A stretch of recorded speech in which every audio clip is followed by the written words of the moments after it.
In the sterile corridors of the Kyro Institute for Geriatric Research, Dr. Lyra Urso's eyes adjusted to the faint hum of fluorescent lights overhead.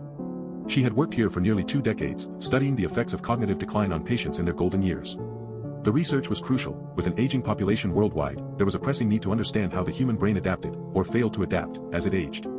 Lyra's colleague, Dr. Kyda Reyes, joined her in the hallway outside the East Wing's patient rooms. "Morning, Lyra," Kyda said, adjusting her gloves with an air of quiet efficiency. "Ready for another day of observing the elderly?" The question hung in the air like a challenge, and Lyra felt a twinge of unease she couldn't quite explain. She had always been fond of working with patients. They reminded her of her own grandmother's stories of resilience in the face of hardship. But today was different. Something nagged at the edges of her mind, a faint whisper that Kyda seemed to be hiding something from her. Lyra pushed the thought aside as they entered the East Wing, their footsteps echoing off the polished floor.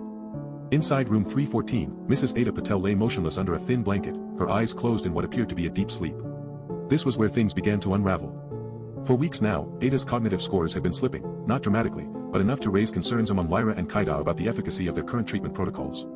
Kyda checked the patient monitor, which showed steady vitals but an inexplicable drop in oxygen levels during the night. "Looks like she might need a supplemental tank," Kyda said, scribbling a note on the chart. Lyra frowned, feeling a growing sense of disquiet as she watched Kyda's hands move with precision, almost with a practiced deliberateness that made her skin crawl. She tried to shake off the feeling and stepped closer to Ada's bedside. "Ada?" Lyra called softly, shaking the patient gently by the shoulder. There was no response. For an unsettling moment, the room seemed frozen in time, as if they were trapped inside a dream where nothing made sense anymore.